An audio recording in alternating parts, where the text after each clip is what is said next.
என்னுடைய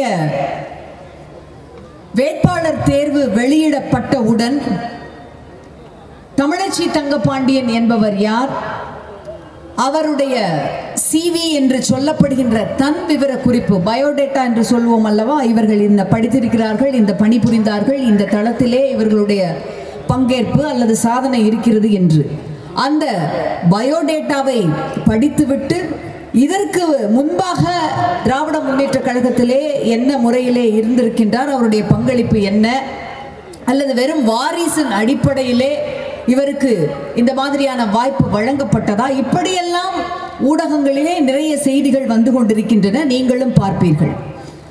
உங்களுக்கு எனக்கு முன்பாக பேசிய நம்முடைய மாவட்ட செயலாளராகட்டும் அன்பிற்குரிய பொதுக்குழு உறுப்பினராகட்டும் சொன்ன விஷயங்கள் இரண்டே இரண்டு தான். வேட்பாளரை எப்படி நீங்கள் பொதுமக்களிடம் கொண்டு சென்று சேர்க்க வேண்டும், என்ன மாதிரியான வகையிலே என்னை கொண்டு சென்று சேர்த்தால் கழகத்தின் கொள்கையோடு கழகம் நிறுத்தியிருக்கின்ற தகுதி வாய்ந்த ஒரு வேட்பாளர் இவர் என்பதை சொல்ல வேண்டிய கடமை ஒன்றும், வாக்குகளை சிந்தாமல் சிதறாமல் சேகரித்து வருகின்ற கடமை ஒன்றும் ஆகிய இரண்டை முன்னிறுத்தி பேசினார்கள்.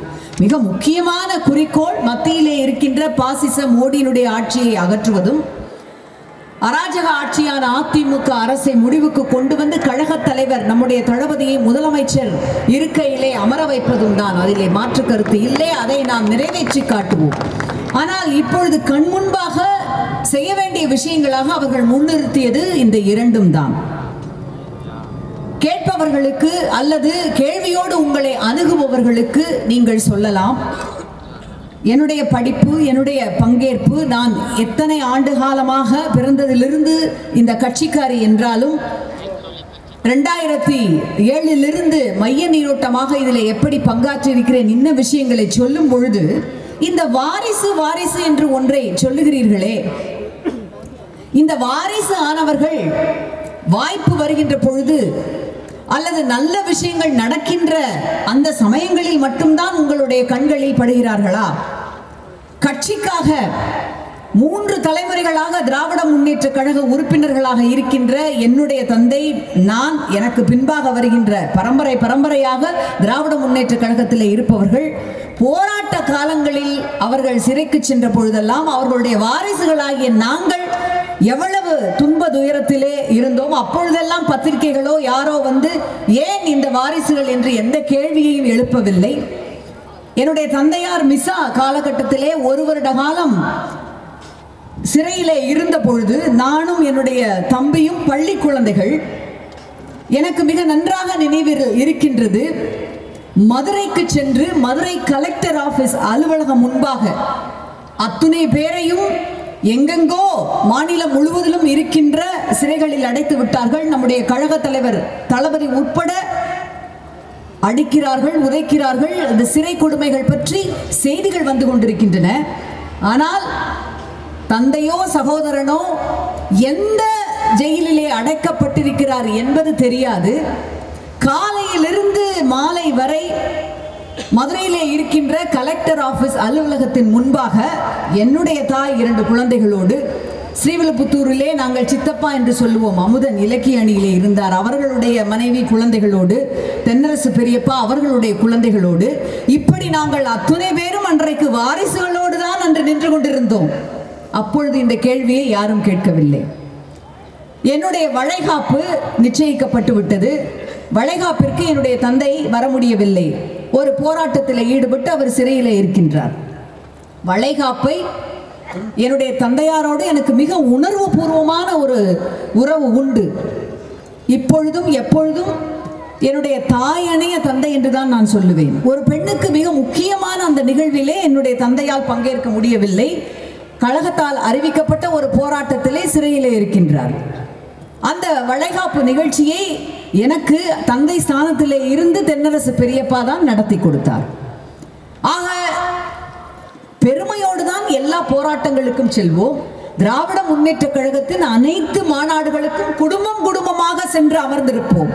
தலைவர் கலைஞர் அவர்கள் காவேரி பூம்பட்டினத்திலே சிலப்பதிகாரத்திற்கு கூடம் அமைத்த பொழுது நாங்கள் அத்துணை பேரும் பள்ளி குழந்தைகள் குடும்பத்தோடு 3 நாட்கள் சென்று அந்த நிகழ்ச்சியிலே கலந்து கொண்டோம். இப்படி போராட்ட காலமாக இருந்தாலும் சரி, அந்த மிசா காலகட்டத்திலே உறவினர்கள் உங்கள் வீடு தேடி வரமாட்டார்கள், நண்பர்கள் உங்களுக்கு நலம் விசாரிக்க மாட்டார்கள், நீங்கள் தனித்துதான் விடப்படுவீர்கள். ஒரே ஒரு தலைவர், ஒரே ஒரு உறவு. எனக்கு தெரிந்து என்னுடைய உடல் புல்லரிக்கின்றது. ஸ்ரீவில்லிபுத்தூரிலே மிசா காலத்திலே அடைப்பட்ட அந்த தொண்டர்களுடைய குடும்பத்திற்கு அவர்கள் மளிகை சாமான் வாங்க கூட சிரமப்படுகிறார்கள் என்பதை அறிந்து அந்த தலைவர் அந்த மளிகை சாமான்களோடு எங்கள் பகுதிக்கு வந்தார். ஒப்பு உயர்வற்ற தமிழின தலைவர் கலைஞர் தான் அவர். ஒவ்வொருவருடைய வீடுகளுக்கும் அவரே சென்று ஆறுதல் தந்தார். அவருக்கு, அந்த குடும்பத்திற்கு நாங்கள் பரம்பரையாக விசுவாசமாக இருப்போம். எல்லா வாரிசுகளும் அந்த இயக்கத்திற்கு கடமைப்பட்டவர்கள் தான். ஆக வாய்ப்பு கொடுக்கும் பொழுது, வாய்ப்பு தரும் பொழுது அவர்கள் பல விஷயங்களையும் பார்த்துத்தான் தளபதி அவர்கள் முடிவெடுப்பார்கள். நான் என்னை பொறுத்தவரை என்னால் முடிந்த அளவு கழகப்பணி ஆற்றியிருக்கின்றேன். என்னிலும் பார்க்க தியாகங்கள் செய்தவர்கள், கழக பணிக்காக 24 மணி நேரமும் அதனையே முழு மூச்சாக கொண்டு உழைப்பவர்கள் அத்துணை பேரும் மேடையிலே இருக்கின்றார்கள். ஓட்டப்பந்தயத்திலே என்னை அழைத்து சென்று எனக்கு கப் வாங்கி கொடுப்பதற்காக அவர்கள் அத்துணை பேரும் உழைக்கும் பொழுது நீங்களும் அவர்களுக்கு கரம் கோர்த்து எதிரே அமர்ந்திருக்கிறீர்கள். உங்களை எப்படி அந்த பந்தயத்திலே வெற்றி கொள்ள வேண்டும் என்பதை சொல்லியும் உங்களை வழிநடத்துவதற்காகவும் just to steer you, உங்களை இப்படியான வகையிலே விடுமுறை காலம் வந்துவிட்டால் இப்படியெல்லாம் நீங்கள் சொல்ல வேண்டும், செய்ய வேண்டும் என்பதையெல்லாம் சொல்லி காட்டிய ஒரு மாலையாக இந்த அருமையான ஒரு கூட்டமாக இது இருக்கின்றது. நம்முடைய தேர்தல் அறிக்கையை மக்களுக்கு சொல்லுங்கள். நம்முடைய தேர்தல் அறிக்கை சர்க்கரை பொங்கல். அதிமுகவினுடைய எதையும் செய்வோம் செய்வோம் என்று சொல்லுகின்ற நம்முடைய தேர்தல் அறிக்கை சர்க்கரை பொங்கல். எதனையும் வலியுறுத்துவோம் என்று அதனை கூட சத்தமில்லாமல் வாய்க்குள்ளேயே முணங்கிக் கொண்டு வெளியிடப்பட்ட அதிமுகவின் அறிக்கை உடைந்து சிதறி கிடக்கின்ற கண்ணாடி கல். அதனை மக்களுக்கு சொல்லுங்கள். ஒரே ஒரு சமூக வலைத்தளம் குறித்து மிக அழகாக உங்களிடையே நம்முடைய அன்பிற்குரிய மாவட்ட செயலாளர் சகோதரர் சொன்னார். ஒரு பதிவு சமூக வலைத்தளத்திலே என்னுடைய சகோதரர் ஒரு பதிவை அனுப்பியிருந்தார். நீங்கள் ஏன் திமுகவை ஆதரிக்க வேண்டும், ஏன் திமுகவிற்கு ஓட்டு போட வேண்டும் என்று யாராவது உங்களிடம் கேட்டால் இப்படி நீங்கள் சொல்லலாம், நான் ரொம்ப சுயநலக்காரன். நீங்க சொல்லலாம், நான் ரொம்ப சுயநலக்காரி, பொதுநலன் கருதி திமுகவை ஆதரிப்பதை விட சுயநலத்திற்காகத்தான் அதிகமாக ஆதரிக்கிறேன். நீங்களும் பொதுநலம் கருதி ஓட்டு போட வேண்டாம், உங்கள் சுயநலத்திற்காக ஓட்டு போடுங்கள். இந்த மக்களவை தேர்தலிலும் அப்படித்தான் பச்சை சுயநலத்தோடு சிந்தித்து திமுக, காங்கிரஸ் தலைமை அந்த கூட்டணியிலான அந்த கட்சிக்கு, அனைத்து கூட்டணியிலான கட்சி வாக்காளர்களுக்கு நீங்கள் சொல்ல வேண்டிய விஷயம் இது. ஏன் அவர்களுக்கு வாக்களிக்க வேண்டும் என்றால் சுயநலத்தோடு வாக்களியுங்கள். பொதுநலம் 2ஆம் பட்சம்தான். என்னென்ன சுயநலம் இதில் இருக்கின்றது? நீட் தேர்வு ரத்து. நான் சுயநலக்காரி, என் அடுத்த தலைமுறையும் உறவினர்களும் குழந்தைகளும் முன்பு போல மீண்டும் டாக்டராக முடியும். அனிதாவின் நிலைமை அவர்களுக்கு வராது. ஆகவே நான் இந்த கூட்டணிக்கு வாக்களிப்பேன், நீங்களும் வாக்களியுங்கள். சுங்கச்சாவடி பகல் கொள்ளை ரத்து. ஒவ்வொரு முறை ஊருக்கு போகும் பொழுதும் டோல்கேட் என்கின்ற பெயரில் நடக்கும் வழிப்பறி ரத்து. மாதம் பல ஆயிரங்கள் மிச்சமாகும். ஆகவே சுயநலத்தோடு இந்த கூட்டணிக்கு ஓட்டு போடுங்கள். தனியார் நிறுவனங்களில் இடஒதுக்கீடு. இனி தோளை தொட்டு பார்ப்பதா அல்லது நூல் இருக்கிறதா என்று தடவி பார்த்தோ பதவி உயர்வோ வேலையோ கொடுக்க முடியாது. அதற்காக நான் இந்த கூட்டணிக்கு ஓட்டு போட போகிறேன். சென்னையில் மெட்ரோ கொண்டு வந்த திராவிட முன்னேற்ற கழகம் அடுத்த கட்டமாக மதுரை, திருச்சி, கோவையில் மெட்ரோ ரயில் கொண்டு வர இருக்கிறது. சுயநலத்தோடு இந்த கூட்டணிக்கு நானும் ஓட்டு போடுவேன். வாக்காளர் பெருமக்களே, நீங்களும் போடுங்கள் என்று சொல்லுங்கள். மாநில பட்டியலில் கல்வி. இந்திக்காரர்களால் பொய்யும் புரட்டும் புகுத்தப்படும் வரலாற்றை படிக்காமல் நிஜ வரலாற்றை, தமிழகத்தின் பெருமையை படிக்கலாம். மாணவர்களுக்கு கல்வி கடன் ரத்து. மாணவர்கள் தடையின்றி படிக்க தலைவர் கலைஞர் இலவச பஸ் பாஸ் கொடுத்தார். எங்களுடைய தலைவர் இலவச ரயில் பாஸ் தரப்போகிறார். ஆகவே நான் சுயநலத்தோடு ஓட்டு போட போகிறேன், நீங்களும் சுயநலத்தோடு ஓட்டு போடுங்கள். பட்டேல் சிலையை திறந்து வைத்தார் நம்முடைய பாரத பிரதமர். அந்த சிலையை திறந்து வைத்துவிட்டு அதற்கு டிக்கெட் போடுகிறவனுக்கு கூட சம்பள பாக்கி இருக்கின்றது. அந்த வகையிலே இருக்கிறது இந்திய பொருளாதாரம். அதை மீட்க நிபுணர் குழு ஒன்று அமைக்கப்படும் என்று திராவிட முன்னேற்ற கழகம் தேர்தல் அறிக்கையிலே சொல்லி இருக்கிறது. என்னுடைய நாட்டின் பொருளாதாரத்தை உயர்த்துவதற்கு நான் சுயநலத்தோடு பொதுநலம் கருதியும் முடிவெடுப்பேன். இந்த கூட்டணிக்கு நான் வாக்களிப்பேன். நீங்களும் வாக்களியுங்கள். மினிமம் பேலன்ஸ் வைக்க முடியாதவர்களிடம் 5000 ரூபாய் நீங்கள் மினிமம் பேலன்ஸ் வங்கியில் வைக்கவில்லை என்றால் நீங்கள் நிச்சயமாக உங்களுடைய அந்த ஏற்கனவே வைக்கப்பட்ட அந்த வைப்பு தொகையிலிருந்து வட்டியோடு எடுத்துக்கொள்வார்கள். அப்படியெல்லாம் பிடுங்கி தின்ற வட்டியுடன் பிடுங்கி தின்ற அந்த பணம் உங்களுக்கு திருப்பி கொடுக்கப்படும். ஆகவே சுயநலத்துடன் நீங்கள் இந்த கூட்டணிக்கு ஓட்டு போடுங்கள். கேஸ் மானியத்திற்காக காத்திருக்க வேண்டியதில்லை. முன்பு போல கேஸ் வாங்கும் பொழுதே மானியம் கேஸ் விலையில் கழிக்கப்படும். இது போல இந்த கூட்டணியை ஏன் ஆதரிக்க வேண்டும்?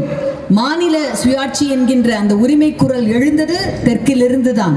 சேலம் அந்த இரும்பாலையை கொண்டு வந்த அந்த முதல் மாநில சுயாட்சி மாநில உரிமைக்கான அந்த குரலில் இருந்து இன்று வரை அனைத்து உரிமைகளையும் போராடி பெறுகின்ற கூட்டணி இது என்பதை சொல்லி வலியுறுத்துவோம் என்று அடிமைகளாக குலையும் அவர்கள் எங்கே? நாங்கள் பெறுவோம் செய்வோம் என்று உரிமையோடு உரத்து கொலிக்கின்ற எங்கள் குரல் எங்கே என்று சொல்லி வாக்கை சேகரியுங்கள். இதுதான் நமக்கு முன்பாக இருக்கின்ற மிக முக்கியமான பணி. என்னை திராவிட முன்னேற்ற கழகத்தின் சார்பில் தென்சென்னை தொகுதியிலும் அன்பிற்குரிய சகோதரர் குறிப்பிட்டு சொன்னது போல 30 வருடங்களுக்கு பின்பாக ஒரு பெண் நாடாளுமன்ற உறுப்பினராக தேர்ந்தெடுக்கப்படுகின்ற அந்த பாரம்பரியமிக்க இந்த தொகுதியிலே போட்டியிட்டு வென்றிட வேண்டும் என்று வாய்ப்பளித்த கழக தலைவர் அவர்களை தமிழக முதல்வராக நாம் அமர வைக்க வேண்டும் என்பதை இன்றைய நாளின் நிறைவில் சபதமாக ஏற்போம். விருகம்பாக்கம் பகுதி கழக உறுப்பினர்கள், கழக களப்பணியாளர்கள், படை வீரர்களைப் போல செயல்படுபவர்கள் என்று நான் கேள்விப்பட்டிருக்கின்றேன். பல தேர்தல்களில் அதனை நீங்கள் நிரூபித்திருக்கிறீர்கள். இந்த தேர்தலிலும் அப்படியே அது நடக்கும் என்பதற்கு முன்னோட்டமான ஒரு அறிவிப்பாக இந்த கூட்டம் அவ்வளவு சிறப்பாக நடந்திருக்கின்றது. கூடியிருக்கின்ற உங்கள் அத்தனை பேரிடமும் அன்பான ஆதரவையும் நம்பிக்கையும் உற்சாகத்தையும் வேண்டி நன்றியோடு விடைபெறுகின்றேன்.